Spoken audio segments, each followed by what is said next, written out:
Mali by sme tvoriť. Mali by sme byť kreatívni, mali by sme mať radosť zo života a to nám častokrát chýba. Niekedy riešime také prkotiny, také maličkosti, že veľké veci nám môžu uniknúť. Mali by sme brať príklad z malých detí. Oni majú to srdiečko v poriadku väčšinou, chvála Bohu, a oni sa vedia tešiť z maličkosti a toto nám dospelým častokrát chýba.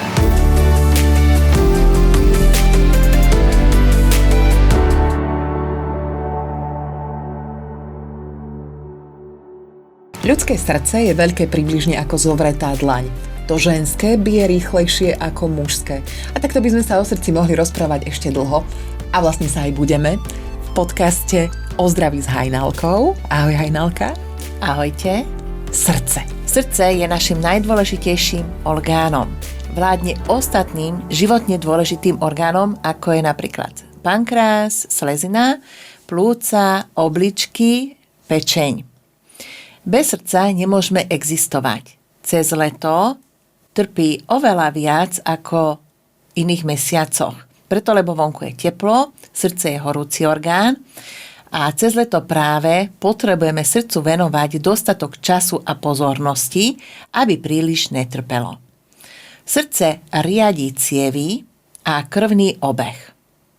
A to, v akom stave máme srdce, tak to je vidieť aj na tvári. Napríklad, ak je človek príliš bledý v tvári, tak má tú srdcovú energiu veľmi slabúčku. Alebo naopak, existujú ľudia, ktorí sú také červení, takí ohniví v tvári, tak ich srdiečko pracuje nad limit. Napríklad, prišla za mnou taká klientka a ona sa chválila, že akého má manžela. On spáva 3-4 hodiny, on potrebuje stále niečo robiť, niečo pracovať. A veru, ja to tak ružovo nevidím, ako to vidí ona. Ona ho vidí ako takého človeka, ktorý stále má dostatok energie, dostatok ako elánu a je neúnavný. A nie je to dobré znamenie, preto, lebo každý z nás dostal určitú energiu do vienka a takíto ľudia, ktorí idú na plný plyn, tak predčasne vyčerpajú tú srdcovú energiu a potom môžu veľmi rýchlo odísť napríklad náhle na infarkt.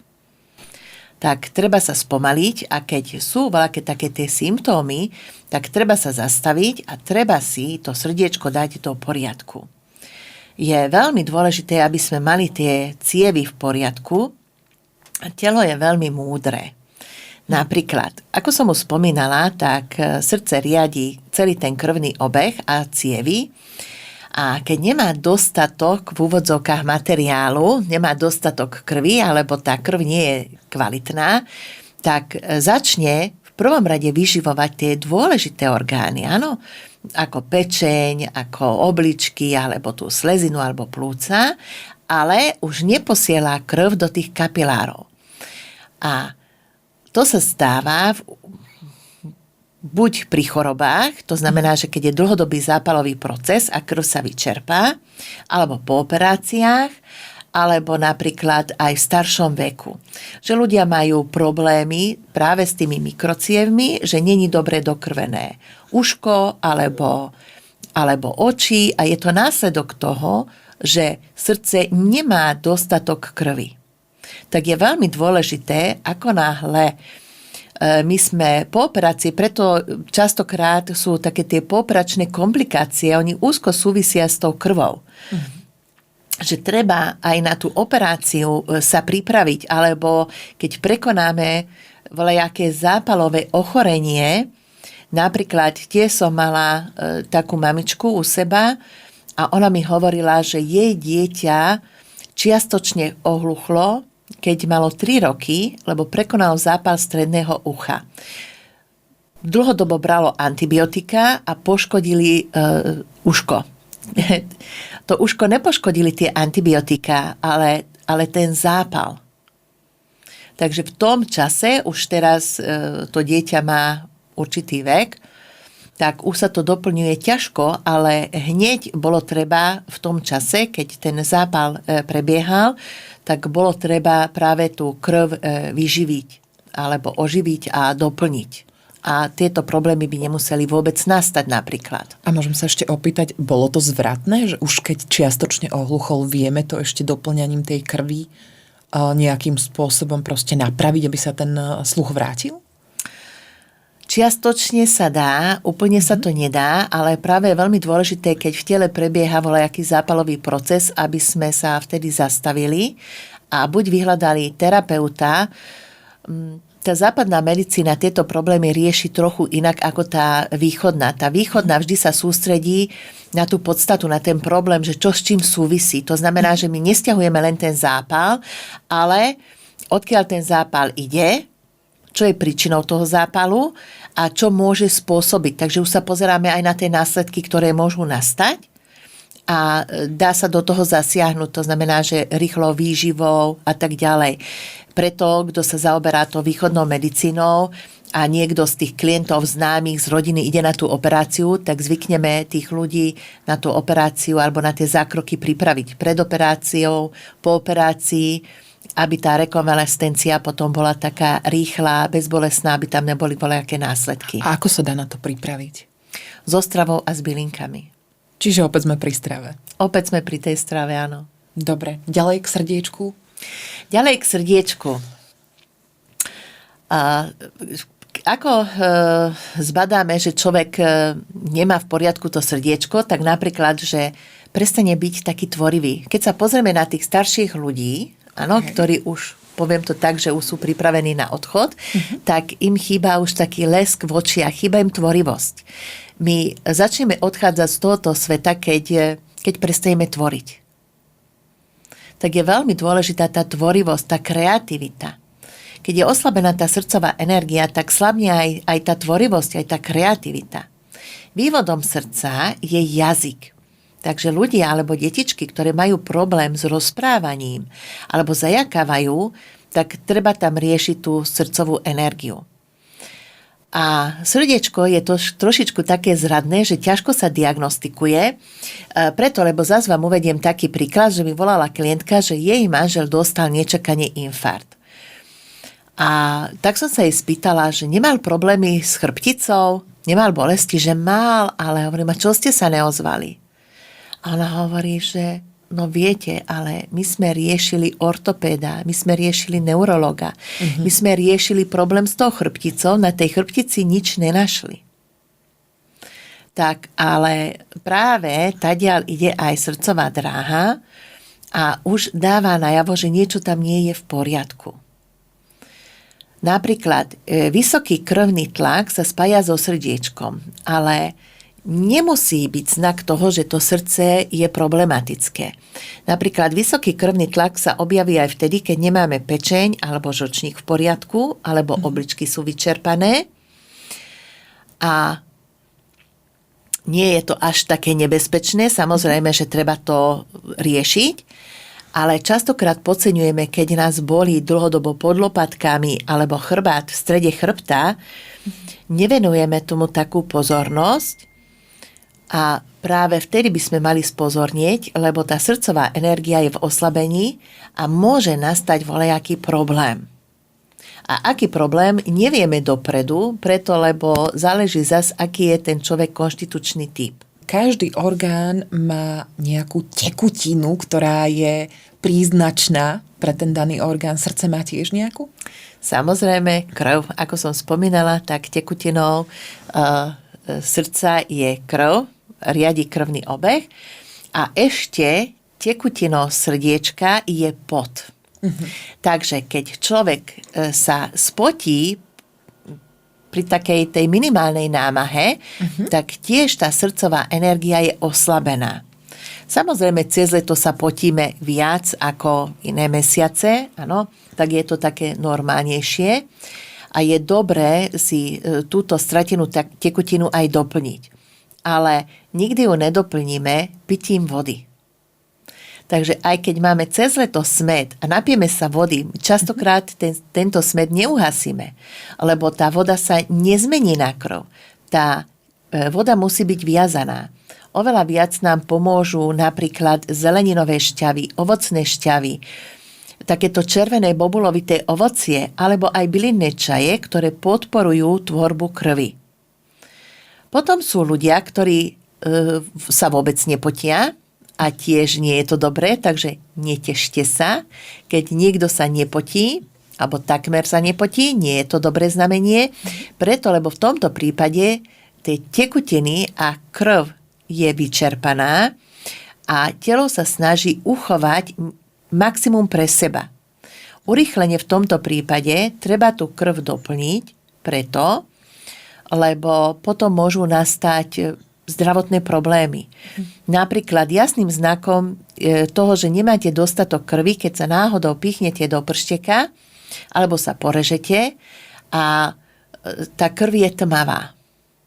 Alebo vôbec sa nespustí to krvácanie. Je to znak toho, že telo nemá nadbytok krvi a jednoducho nechce pustiť ani tú kvapku. Prečo sú muži náchylnejší k infarktu viacej ako ženy? Oni sú viac takí ohnivejší. To znamená, že viac tej energie vydávajú von, viac sú takí a čím ideme do takej tej yangovej, tej ohnivej energie, áno, to znamená, že tak sekáme, ponáhľame sa, tak tým viac tej energie spotrebujeme a tým pádom, keď nesprávne alebo nedostatočne doplňujeme tie tekutiny, ktoré sa potom menia na krv, tak môže nastať ten problém, že človek buď ochorie na to srdiečko, alebo môže dostať aj infarkt. Na sociálnych sieťach a na internete všeobecne čítame rôzne chýry o tom, ako očkovanie spôsobuje aké problémy a ja som zachytila, že môže spôsobiť aj infarkt. Ako to prosím ťa vidíš ty? Vidím to trochu inak. A poďme sa pozrieť, ako malé deti znášajú očkovanie. Máš malé dieťa a určite to dieťa už bolo očkované. Ako prežíval to tvoje dieťatko? Prvé očkovanie mal iba zvýšenú teplotu. No a tu sa treba zastaviť. To znamená, že každá očkovacia látka, a to je úplne jedno, o akom očkovaní sa rozprávame, vniesie do tela určité teplo, horúčavu. A deti sú citlivejšie, takže oni reagujú s horúčkou väčšinou a mamičky to schladzujú, dajú niečo proti zápalu, voľaké čipky, alebo presne tak. alebo zábaly, aby tá teplota išla hore. U tých dospelých ľudí sa to nemusí prejaviť s tou horúčkou, ale to vnútorné teplo nastane. A v úvodzovkách, poviem to teraz tak, že krv zovrie. Áno, lebo vznikne tam taký zápalový proces. Lenže ľudia častokrát cítia aj takú tú malátnosť alebo taký ten pocit, že niečo na mňa lezie, únavu, ale prechodia, lebo však čo, jedno očkovanie hore-dole, idem do roboty, nič sa nedeje. A toto, keď zanedbajú, tak to už je taký ten prvý problém, preto, lebo tá krv je horúca. Treba jednak schladiť tú krv. Zás, pomocou stravy a byliniek sa to dá ľahko zvládnuť. Nie je to nič také, čo by bolo voľaké časovo náročné alebo iným spôsobom by nás obmedzilo, takže kľudne tí ľudia môžu chodiť do práce. A potom, ako treba doplniť tie tekutiny. To znamená, vieš, keď dáš polievku na šporák variť, áno, a zabudneš na to, tak jednoducho z tej polievky ubudne. Áno? A takisto sa to deje aj v tom našom tele. To znamená, keď tá krv bude horúca, tak troška z tej krvi aj ubudne. Ten zápal vždy ako zmenší objem tej krvi. A nutne treba ten zápal stiahnuť, doplniť krv a potom nie sú tam tie následky. Tak očkovanie teoreticky môže spôsobiť infarkt, ale nie je to následok očkovania, ale následok nášho prístupu k svojmu telu. Spomínala si, že ten časový rámec nie je taký náročný, čo sa týka prípravy na očkovanie. Iba tak plus minus, o akom období hovoríme? Možno taký týždeň. To znamená, že človek, ktorý je prechladnutý alebo má veľké zdravotné problémy, by nemal ísť na to očkovanie, preto, lebo to celé zaťaží ešte viac ten organizmus. Takže na očkovanie by sme mali ísť ako pripravení. Áno? Ďalej je dobre vynechať mäso, mäsové výrobky A treba prejsť na takú ľahšiu stravu. Napríklad obiloviny, zelenina, ryža. Treba vylúčiť také potraviny, ktoré práve spôsobujú taký ten vnútorný oheň, ako je zázvor, cesnak, čili, čierne korenie, klinčeky a tak ďalej. To už cítime podľa chuti, áno, že je to také štiplavé, tak to vylúčime z jedálnička. A po očkovaní záleží toho, že aké symptómy má tá daná osoba. Tak napríklad z tých našich čajov by som spomenula medovku žihlavu. A keď napríklad sa objaví malátnosť už, alebo teplota, alebo taká spomalenosť, alebo vnútorné teplo, tak už potom siahneme po tých čínskych bylinkách. Momentálne je celkom rozšírená arytmia u ľudí. Čím to je? S tým našim životným štýlom môže to súvisieť so srdiečkom, to znamená, že zas viac ukrajujeme z tej životnej energie ako treba, to znamená stresy, nervy, naháňanie sa, ale arytmia je často spojená aj s trávením. Tak ak máte arytmiu napríklad po jedle alebo v noci, tak častokrát sa to skôr spája s trávením ako so srdiečkom. Západná medicína pozná taký pojem, že zlomené srdce. A pozná niečo takéto aj východná medicína? Áno, aj východná medicína pozná. A srdce je spojené so smútkom. To znamená, že keď niekto naozaj má zlomené srdce a ostáva v tých negatívnych emóciách, tak oslabí tým tú životnú energiu. Panické poruchy, úzkosti a podobné veci zvyknú spôsobovať to, že srdiečko vlastne bije rýchlejšie, nastáva tam kvázi tachykardia. Môžu takéto psychické ochorenia ovplyvniť fungovanie srdiečka? Samozrejme, tak ako psychika ovplyvní srdce, tak aj srdce ovplyvní psychiku.